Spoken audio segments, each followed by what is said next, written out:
Like I said, I'd be back with my results from the 23andMe genotyping. And I got them about a week ago, so I've had a week to look over it and try and understand everything. And let me tell you, this thing is really, really cool. Next DNA day, I highly recommend that everybody get this done because, like I said, this is a $500 kit that I got for $100.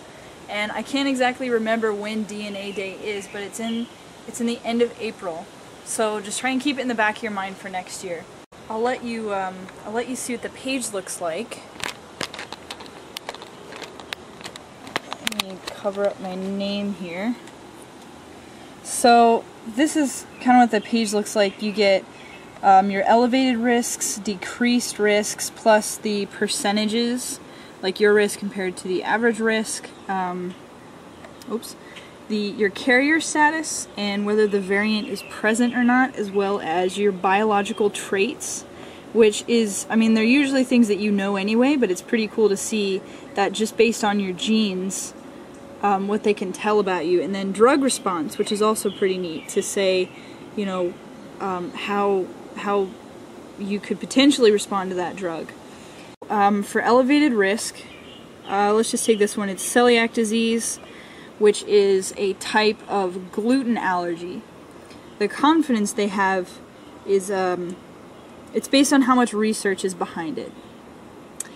And then, you know, compared to average. I'll read you off some of the stuff that I got here. Let's just start with disease risk. Like I said, celiac disease, it's a type of gluten allergy, it's just more dangerous. The other things I have are chronic lymphocytic leukemia, not cool. High blood pressure, hypertension, that runs in my family, so kind of saw that one coming. However, when I click on it to see exactly what they're talking about, it says, so hypertension just in and of itself. My genotype says that my subject has no increase in blood pressure. That's just for regular hypertension. Now if I go down a little bit, hypertension in physically unfit individuals, my genotype says I have a moderately higher odds of hypertension in physically unfit individuals. And they even give you where they found this on your genotype. I have to keep covering up my name here. So these are the genes that they're talking about. So GT, they found it on that specific one. And does this one have a marker? Yes. So you can even go to which exact allele it's on, and you can see, here, I'll click on it here so you can see what I'm talking about. It's annoying having to keep covering up my name.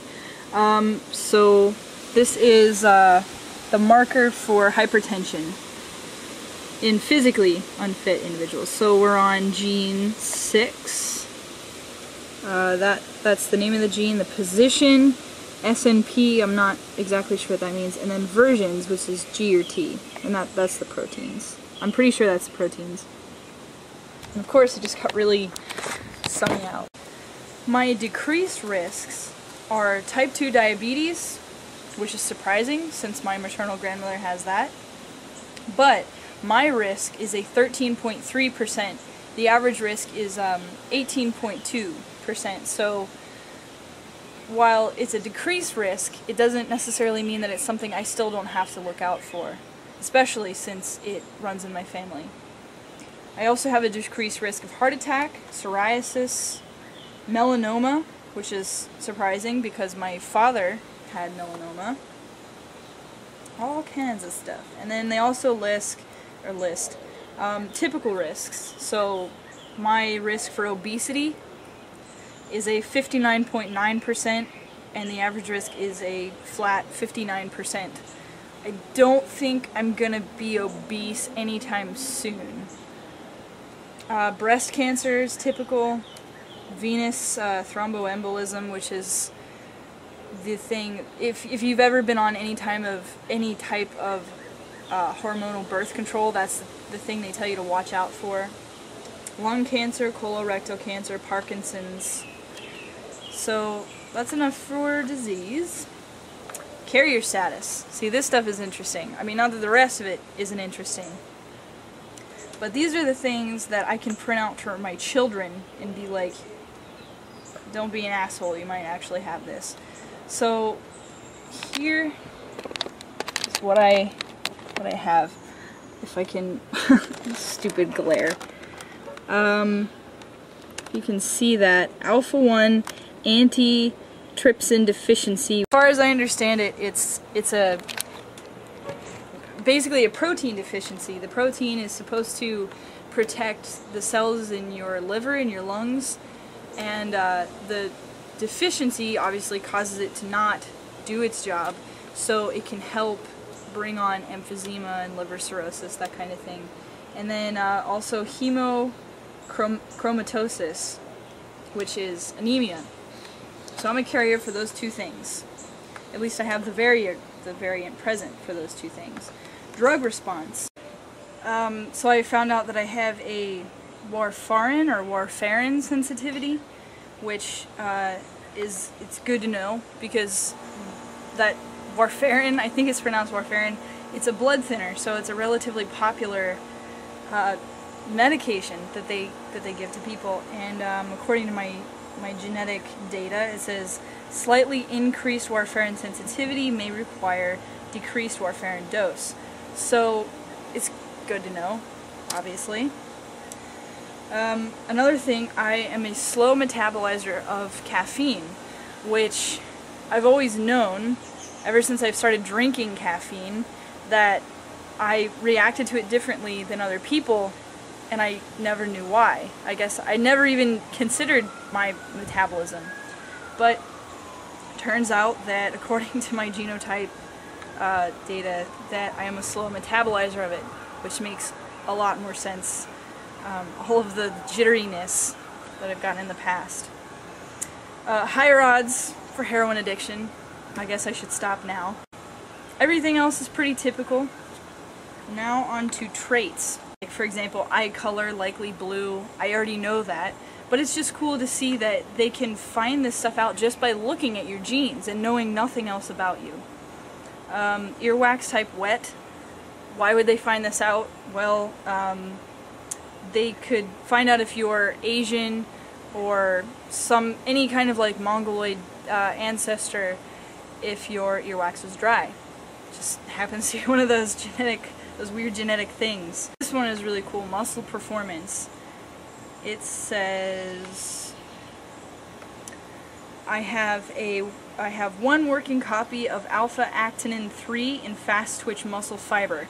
Many world-class sprinters and some endurance athletes have this genotype. So pretty damn sweet. If I ever wanted to be a sprinter, apparently it's in my genes to do so. I do not have a resistance to HIV or AIDS. Fuck. I guess I'll try to avoid contracting that. Baldness. My sons have typical odds of going bald. I can also look at my maternal line, my maternal haplogroup. I can't look at my paternal haplogroup because I don't have a Y chromosome, so they can't trace it. This one is a little more confusing, and I haven't really had... It seems like it's going to take a lot of time for me to sit down and decode this one.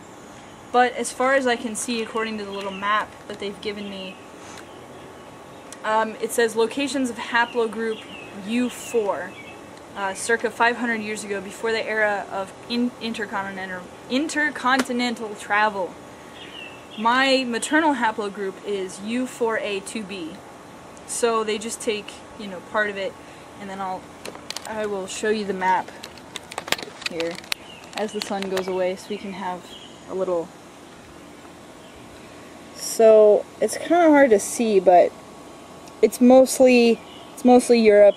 Mostly Northern Europe and the Middle East, which is surprising. But not... the Northern Europe part isn't surprising. I mean, just look at me. Like, pale as all get out, blonde hair, blue eyes, long, skinny, bumpy nose. Kind of saw that one coming. But so far, that's pretty much it. And it's really, really cool. Just to be able to look at all this, to see your increased risks for just genetic diseases, sensitivity to medications, your carrier status, things that your children might catch. It's really cool. Or not catch, be born with. So I definitely recommend that everybody do this. Hopefully next year I'll make a video around DNA Day to remind you guys that it's going on, that you can get this done for a lesser price.